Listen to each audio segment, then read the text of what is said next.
I used to think my dad was just old school. You know, one of those guys who believed men go to work and women handle everything else. Except, he didn't even work that much. He had this glorified office job that let him work from home, which in his case meant pacing the house while yelling into his AirPods and demanding silence from everyone else like he was negotiating peace treaties. Meanwhile, my mom worked a full-time job and came home to cook, clean, take care of me, and basically run the entire household. My dad? He'd collapse on the couch and act like he'd just carried cement blocks all day. I was 12 when I first realized something wasn't right. There was this one night Mom was sick, like, couldn't even stand up sick. She was pale and shivering, probably with a fever, and Dad still came downstairs at 7:30 sharp asking where dinner was. I kid you not. I remember staring at him, stunned. You serious? I asked, and he just looked at me like I was being disrespectful. That was the first time I ever really saw him. Not as my dad. Just as this man. This man who never lifted a finger while my mom slowly burned herself out. Fast forward 2 years, and my dad sits us down, me and my mom, and tells us he's fallen in love with someone else. Her name's April. She's younger, energetic, and gets him in a way Mom never did. He said this like he was announcing the weather, not blowing up our lives. Mom didn't cry in front of him. She just got up and walked away. I didn't either. I saved it for my room, for the hours I lay awake wondering if my life was just going to keep twisting into something unrecognizable. Now it's been almost a year. He moved in with April, who has this daughter, Maddie, who's 9 and clings to my dad like he's her savior. April's also pregnant now. A new beginning, he called it. And he wants me to be part of it. Wants me to bond with Maddie. Wants me to help welcome the baby. But April? She treats me like I'm the help. And I'm supposed to play nice? Not happening. So a few weeks ago, I get this text from Dad. Not even a call. Just a text that said, "Hey kiddo, April's making lasagna Saturday night. Thought you could come over and hang with us? Maddie's been asking about you." Maddie's been asking about me? We met twice. Once at a birthday party where she spilled Sprite on my shoes and laughed, and once at the grocery store when she yelled "Daddy" and clung to his leg while glaring at me like I was stealing her man. That girl doesn't want a sister. She wants to be the only orbit in his solar system. But whatever. I said yes. Not because I wanted to. Mostly because I didn't want to give Dad another reason to say I was difficult or cold. That's his favorite word for me now, by the way, cold. Not upset, not hurting. Just cold. I got there around 5:30. April opened the door wearing this ruffled apron and way too much perfume. She did that fake high-pitched voice thing women on reality TV shows do when they're pretending to like someone. Oh my gosh, hi. Look at you, all grown up. She leaned in for a hug I definitely didn't return. Inside, it was like walking into a Pinterest board. Everything beige and white. Zero personality. She had candles lit like it was some romantic date night, not a dinner that included a grumpy teenager and a sugar-hyped 9-year-old. "Make yourself at home," she said, already steering me toward the living room where Maddie was doing cartwheels in front of the TV. "Maddie, say hi to your new big sister." She stopped mid-flip, looked me dead in the eye and said, "You don't look like Daddy." I blinked. "Okay. Do you like Barbies?" "No. Daddy says you're gonna teach me makeup."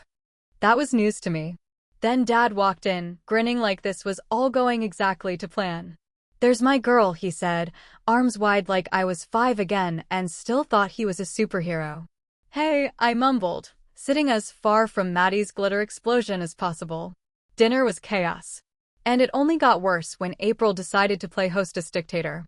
I knew it was gonna go south the second April clinked her wine glass and said, "Okay. House rule time. House rule time." Like this was some kind of Airbnb orientation? "I just think it's super important that we're all on the same page," she said, smiling way too hard. "Especially with you spending more time here now." She looked right at me, as if I had signed some contract saying I'd be over every weekend. I glanced at Dad, who was chewing lasagna like it was his last meal on Earth. He didn't even look up. Of course not. He never does when it gets awkward. "Rule 1, April said, no phones at the dinner table." I nodded. Whatever. Not a big deal. Rule 2, she continued, everyone helps with cleanup. Even guests. We don't do old-fashioned gender roles here. I almost laughed. I wanted to say, really? So when were you scrubbing floors back at our old house while my mom did everything? But I bit my tongue. Rule 3, she said, no negative energy in front of the kids. I tilted my head. Negative energy? She smiled sweetly. You know, sarcasm, moodiness, passive aggression. Kids pick up on that, and it's not healthy. I swear, I nearly choked on my water. She was saying this while her own daughter was sitting there flinging peas at me with a spoon. April, I said slowly, I'm here for dinner. Not group therapy. Dad finally looked up. Hey, come on. She's just trying to keep things peaceful. Peaceful? I said. I've been here 20 minutes and already got told I don't look like you, and I'm not allowed to have a bad mood. April leaned forward, hands clasped like a sitcom mom. Sweetie, I know this is hard for you. But we're all a family now. The sooner you can adjust to that, the better it'll be for everyone. I pushed my plate back and stood up. Cool. Then maybe next time, give the family rules talk to the actual family. Dad opened his mouth to say something, but I didn't give him the chance. I grabbed my jacket and headed for the door. Maddie yelled, "Bye, moody girl." And that was that. On the drive home, I didn't cry. I wasn't even angry. Just numb. They wanted a picture-perfect blended family. Too bad they forgot to ask me if I wanted in. A few days after the disaster dinner, I got added to a group chat titled The New Bunch 2 Hearts. The icon was a selfie of April, Dad, Maddie, and the sonogram photo of their baby. I wasn't in it, obviously. Guess no one wanted the moody teenager ruining the pastel aesthetic. April sent the first message. Hey fam. Thought it'd be nice to have a little group space to share updates, pics, schedules, etc. Let's make this fun. Smiley face. I didn't reply. Dad followed up with, love this idea. Thanks, babe.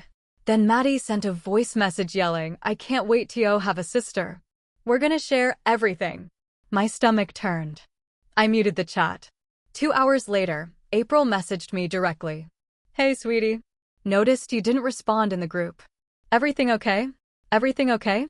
I left your step-4 dinner party like I was storming out of a bad reality show, and now you want to play BFFs?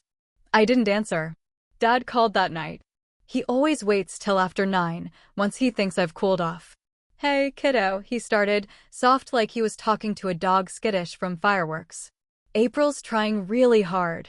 You know she's nervous, right? She wants this to work. This? I asked.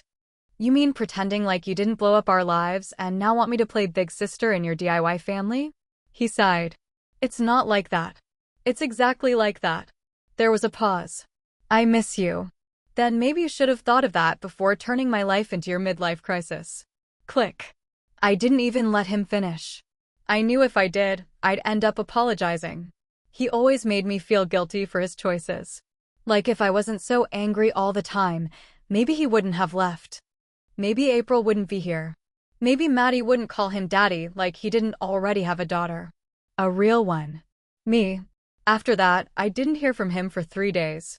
Not even a meme in the group chat. April must have told him to give me space. Funny. That's the one thing they're actually good at, giving me space. Except it's the kind that's empty. Cold. And getting bigger every day. It came in a pink envelope with glitter tape on the flap. Like I wouldn't recognize April's handwriting. Swirly letters like a middle school girl doodling on her math homework. The invite had a baby bottle sticker on it and said, join us for a magical afternoon as we shower April and baby Evangeline with love. 2 hearts. That name. Evangeline.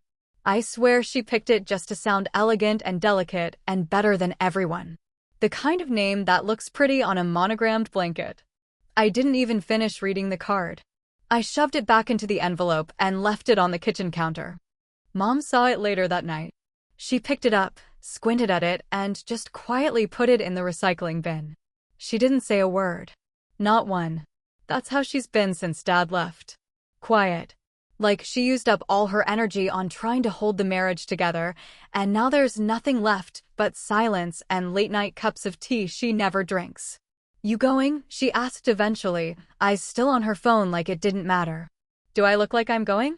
She didn't smile, but something in her face relaxed, just a little. A couple days later, Dad texted.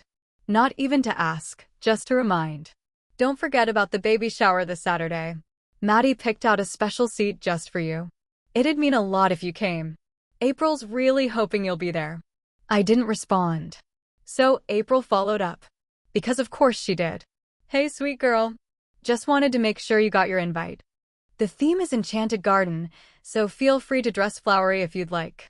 We'll have mocktails and games, and Maddie is so excited to show you the nursery. Nursery. The room that used to be Dad's home office. The one with the framed photo of me on the desk. Bet that's long gone now. Probably replaced with pastel rainbows and alphabet blocks and a handmade mobile she saw on Etsy. I tossed my phone on the bed and stared at the ceiling. Dad was building a whole new life in a house I never asked to step foot in. A life where I was supposed to smile and say congratulations. But all I felt was left behind.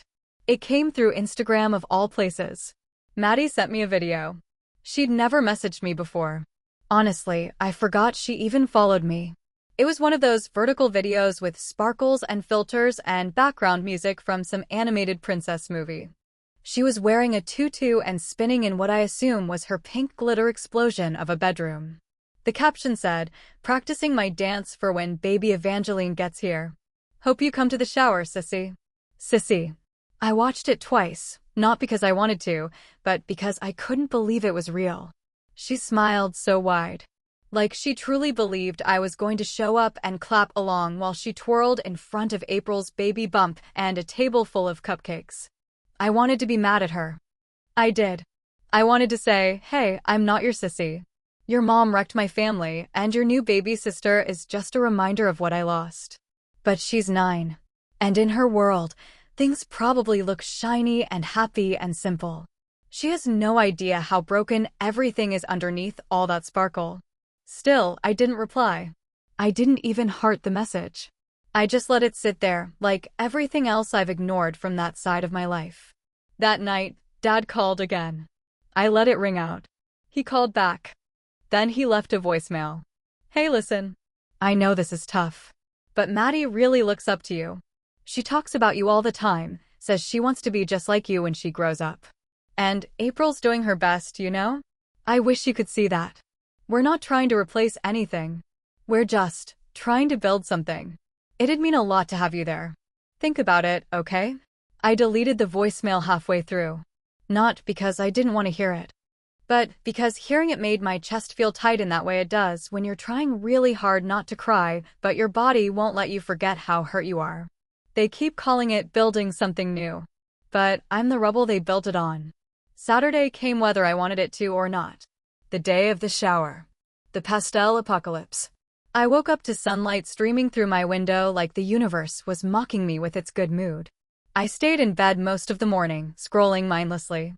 Every other post was someone smiling with friends, eating brunch, hugging their dog. I kept waiting for April's party to pop up, some overfiltered picture of a balloon arch with her cradling her bump and Maddie cheesing next to her in a matching dress. Instead, I got a memory. My phone's gallery hit me with a 1 year ago today notification. It was a picture of me and Dad. Real smiles. We were at the farmer's market. I had just forced him to try this spicy mango salsa that nearly melted his tongue, and I took the photo mid-cough, both of us laughing. He was wearing that faded blue shirt he always said was lucky. Back then, it was just me and him on Saturdays. Back then, he still lived here. I didn't even realize I was crying until I tasted salt on my lips. I wiped it away fast, like someone might walk in and see. Mom wasn't home. She had started picking up weekend shifts. Said it was for extra cash, but I knew she just didn't want to be alone. I got up eventually. Threw on sweats. Poured cereal I didn't eat. Then the photos started. First one was a group shot. April in a flower crown, hands on her belly. Maddie standing beside her, beaming like she was royalty. Dad behind them, his hand on April's shoulder. I recognized that smile. It was the same one from my gallery. Only it wasn't for me anymore. Then came the selfies, the gifts, the tiny cookies shaped like baby onesies. One caption read, "The sweetest shower for our soon-to-arrive angel. So grateful for this growing family." Grateful. That word sat in my chest like a stone. I logged off. I didn't need to see more. I already knew what I wasn't a part of. Sunday night, I heard the knock. Not the doorbell. Just a soft knock, 3 times. Like he didn't want Mom to hear.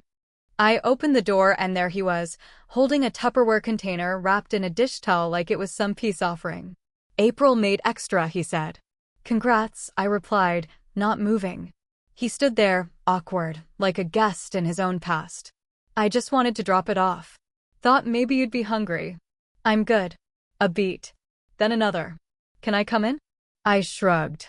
"If you're looking for Mom, she's not here." "I'm not," he said. "I'm here for you." For me. Funny. That line would have landed differently a year ago. Now it just felt like a line. He stepped inside like he remembered the place in muscle memory. Like the house itself might still recognize him. He sat at the kitchen table, the one we used to eat pizza at every Friday night before he started working late and then not coming home at all. I stayed standing. "I wish you'd come yesterday," he said eventually. "I bet April made a killer cucumber sandwich." He smiled, but it faded fast. "Look, I know this isn't easy." I crossed my arms. "Then stop acting like it should be." He rubbed his temples. "I'm not trying to replace anyone. This isn't about choosing one family over another. You already did." That shut him up. I sat down across from him, not because I wanted to talk, but because I needed him to hear it without looking away. "You left Mom," I said. "And you left me. And now you act like we're all supposed to play house with this new version of your life, like we just fit in somewhere. But we don't." "I don't." He opened his mouth, probably to throw out some adult logic or emotional band-aid, but I beat him to it. "You know what I wanted yesterday?" I asked. "For you to call and say, 'Hey, how are you?' Not come to the baby shower. Not, 'April misses you.' Just, 'How are you?'" He looked down at the Tupperware. "I'm sorry," he said quietly. But he said it like someone who wasn't sure why he was apologizing, just that he was supposed to. After Dad left, his stuff didn't. That's the thing people don't tell you. When someone walks out, they always leave pieces behind. Not just toothbrushes or socks, but smells. Dust. Dents in the couch cushion from where they used to sit every night at 9 o'clock with a bowl of cereal. Silence in places that used to hum with sound. His old hoodie still hung behind the door of the laundry room. That stupid faded, world's okayest golfer hoodie he wore when he pretended he was going to take up golf again every spring and never did. I used to hate that hoodie. Now I couldn't bring myself to move it. After he left Sunday night, I went and sat on the floor of the laundry room. It smelled like detergent and something else, like cologne and thyme. I pulled the sleeve of the hoodie into my lap and just sat there. For almost an hour. Not crying. Not even mad. Just trying to remember what it felt like when he was my dad and not April's partner or Maddie's new hero. He used to brush my hair when Mom worked late. Terribly. He'd always mess up the part and use way too much dead angler, but I remember the way he'd hum while he did it. Like it was no big deal. Like he wanted to. He'd leave dumb notes in my lunchbox in 3rd grade. "You're cooler than cheese sticks. Don't let the math win. Proud of you, Nugget." I used to save those. I don't even know when it stopped. Maybe it was gradual. Little things disappearing until all that was left was him staring at his phone at dinner and snapping at Mom over bills. Until the laughter was just TV noise and the love felt like background music you don't notice until it's gone. And now he wanted to pretend I hadn't noticed the silence creeping in all those years before he physically left. He wanted me to be excited about some new baby while I still hadn't figured out how to forgive him for dropping the old life like it was a sweater that didn't fit anymore. But I wasn't done wearing it, even if it had holes. I thought maybe things would quiet down after that awkward drop-in. But nope. April doesn't do quiet. Tuesday afternoon, I got out of school early for a dentist appointment and decided to walk home instead of waiting for Mom. It was one of those rare days where I didn't want to be around anyone. Just needed air, earbuds, and distance. I was halfway up our street when I saw a familiar SUV in the driveway. April's. My heart sank. At first I thought maybe she dropped something off, like another pastel casserole. But then I saw her standing in the front yard, talking to our neighbor Karen. Smiling. Laughing. Like she belonged there. I picked up the pace. April? I called, trying to keep my voice steady. She turned like she'd just run into an old friend. Oh. Hi, sweetie. Didn't expect you back so soon. I stopped at the edge of the yard. What are you doing here? She blinked like it was a dumb question. Oh, I just came by to drop off something for your mom. A little thank you gift. Homemade jam. Jam. Seriously? And then I ran into Karen and we got to chatting. She said she hadn't seen you in a while and was wondering how you were holding up, so I told her all about the baby shower. I swear, my ears were ringing. Why are you talking to our neighbors about me? I asked, sharper now. April's smile faltered for a split second before snapping back into place. Oh, honey. I was just being friendly. They're practically family. And I figured a little update wouldn't hurt. It's good for people to see how well we're all blending. We're not blending. She tilted her head like I was being silly. Come on, don't be like that. It's important we all make this work. For Maddie. For the baby. For you, I said. You mean for you. That hit her. Her mouth opened like she wanted to say something, but I didn't wait. I walked past her into the house and slammed the door hard enough to rattle the windows. Mom wasn't home, but I texted her immediately. Why is April here? Please don't let her come inside when I'm not around. Because boundaries? Apparently, they're just another thing April likes to redecorate. When Mom got home that evening, I was sitting at the kitchen table pretending to do homework, but mostly just replaying the front yard fiasco in my head. She walked in carrying groceries, and I didn't even wait for her to put them down. You let her in? She paused, keys still in hand. April? Yeah, April. Queen of peach jam and public relations. Mom sighed. The kind of sigh that's halfway between exhaustion and please don't make me deal with this right now. But I didn't care. I needed an answer. She called me this morning, she said slowly. Said she had something she wanted to give me and asked if she could swing by. I wasn't home, so I said sure, leave it on the porch. But she didn't leave it on the porch, I said. She stayed. She socialized. She acted like she lives here. Mom leaned against the counter. Did she come inside? No. But she didn't need to. She's already wedging herself into every crack of my life. Mom rubbed her temples. I'm not defending her. I'm just trying not to make things worse. I thought if I didn't start a war, maybe wouldn't have to fight one. Too late. That night, I did something small but significant. I went into the guest room, what used to be Dad's home office, and I vacuumed. Not because it was messy. Because it wasn't. The carpet was still shaped around the legs of the desk he took with him. It looked like a ghost had moved out and left a mark. I vacuumed until the indentations faded.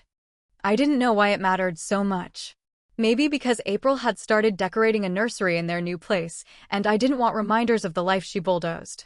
Or maybe I just wanted to erase something that didn't feel like mine anymore. Afterward, I sat on the floor and stared at the smooth carpet, waiting to feel better. I didn't. But at least something was clean. At least something was quiet. Because in my head, everything was still loud. April's voice. Dad's excuses. Maddie's baby sister's name floating around like a helium balloon I never asked to hold. And I knew it wouldn't stay quiet for long. It came on a Thursday. I had just bombed a math test and barely made it through gym without throwing up from the anxiety of it. I was dragging my backpack through the front door when my phone buzzed. Dad. I almost didn't answer. But something told me I should. Hey, I said flatly. Hey, kiddo, he replied, using that tone that meant he was either about to guilt-trip me or ask a favor. You got a minute? Sure. Why not? Day's already trash. He chuckled, like we were joking. Like we still did that. So, April and I have been talking. There it was. The setup. She's due pretty soon. A few weeks now. And, well, we were hoping you'd come stay with us for a bit. Help out. Bond. Maybe get used to the baby before she arrives. I was quiet. Long enough that he filled the silence. Look, I know you've been distant. And I get it, I do. But this baby's going to be your sister. No matter how you feel about me or April, that doesn't change. You have a responsibility. That did it. A responsibility? I snapped. To what? Be a free nanny for the family you replaced me with? Show up smiling so April can post another cute blended family pic. He sighed. Don't do this. No, you don't do this. Don't pretend like you're being reasonable. You didn't ask me how I felt. You didn't ask if I was ready. You decided. Like always. More silence. Then he said it. If you can't at least try to be part of this, I don't know how we're supposed to keep a relationship. I sat down on the stairs, hands shaking. So, what? It's an ultimatum now? Bond with the baby or lose my dad. I'm saying I need effort from you, he said. This can't be one-sided. I laughed, bitter and hollow. It's been one-sided since you left. I hung up before he could respond. I didn't cry. I didn't rage. I just sat there, staring at the front door, thinking how weird it is that the same man who used to carry me inside after falling asleep in the car now wanted to cut ties because I wouldn't coo over his new family. So much for effort. 2 days later, April showed up at my door. No warning. No heads-up text from Dad. Just her, standing there in a flowy maternity dress with a Tupperware container again, and that same syrupy smile that made my skin crawl. I opened the door but didn't move to let her in. Hi, sweetheart, she said, like we were besties and not two people in an unspoken war. I stared. What do you want? She held up the container. Chicken Alfredo. Maddie helped. She says hi. Cool.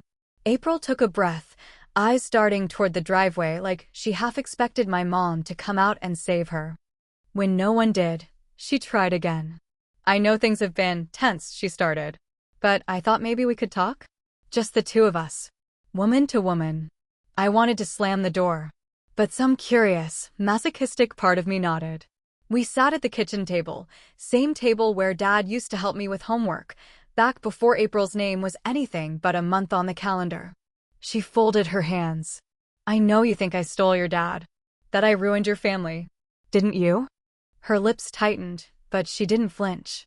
We didn't plan for things to happen the way they did. But your dad wasn't happy. And people grow apart. It's complicated. You made it simple, I said. He left. He replaced us. End of story. She sighed. Look, I'm not here to rehash the past. I'm here because we're having a baby. And whether you like it or not, that baby's going to be your sibling. We want her to grow up in a loving environment, not one full of resentment. I stared at her, heart hammering. She didn't get it. She never would. You think this is about resentment? I asked. I'm not angry because you had a baby. I'm angry because you expect me to pretend everything's fine. To smile and hold your kid while you erase the damage like it was some phase. April's face hardened. We're trying to build a family. You already built one, I snapped. You just built it on top of mine. And with that, I stood. Thanks for the Alfredo, I said. You can go now. She left in silence. But her perfume lingered. Like a stain I couldn't scrub off. The text came at 3:47 a.m. She's here. Evangeline Grace.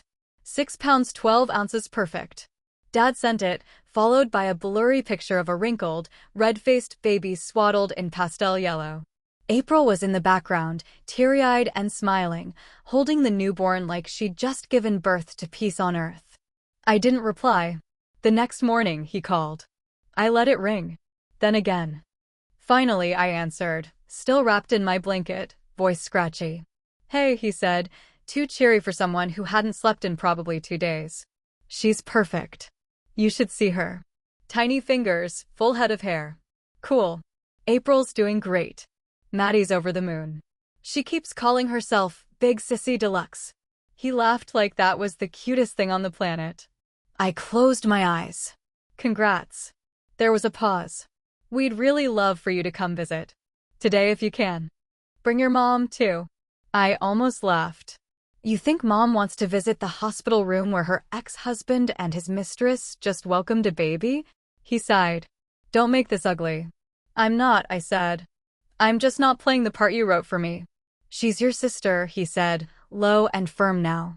You don't get to pick and choose your family. No, I said. But I get to choose how I survive them.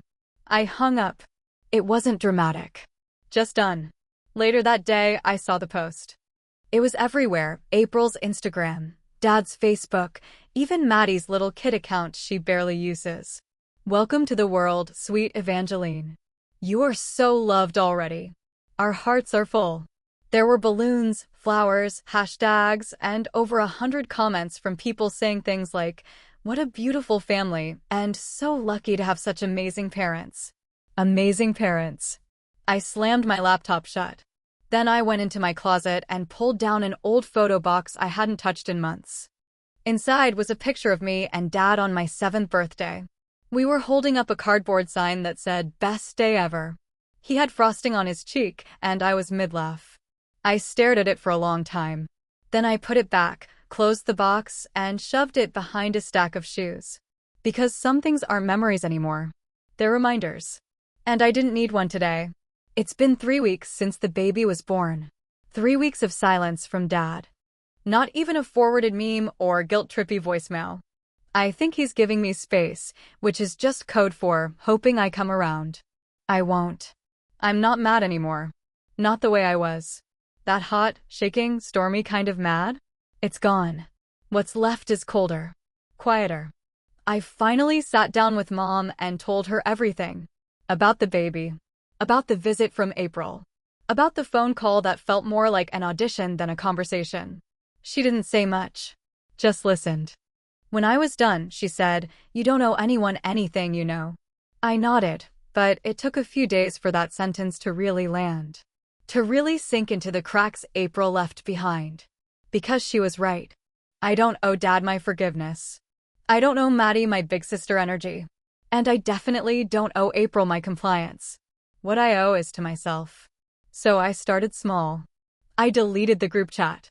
Removed myself like someone stepping out of a meeting that should have never included them in the first place. Then I took every picture I had of before me and Dad and Mom, all of it, and put them in a box. Not to throw away. Just to move. To make room for the girl I am now. I told Mom I want to get a job this summer. Save up. Maybe start planning for college somewhere far. Not to escape her. Just to see who I am without the weight of other people's decisions pressing in on me all the time. She smiled for real for the first time in weeks. Said she was proud of me. Dad texted me again today. Just a picture. The baby yawning with the caption, "Thought you'd want to see this." I looked at it. She's tiny. Soft. Innocent. None of this is her fault.